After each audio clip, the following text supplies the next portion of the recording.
Last na.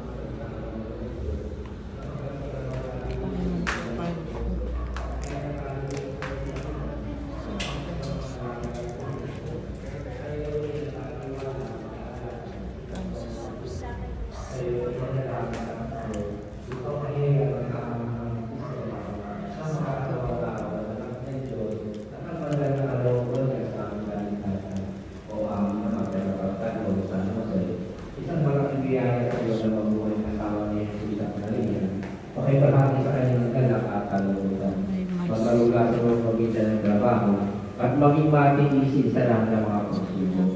Sinunod mo yan lahat ng munyong bandang na buong katapatan at kinasip mo ang buhay sa Diyos na buong pagtitiwala.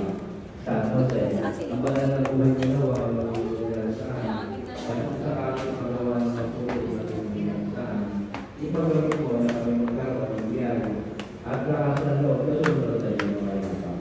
Ikaw ang pakailan ng mabuti na halimbawa sa isang buwan na pinigin ng Diyos. Dumating na mga sandali sa iyo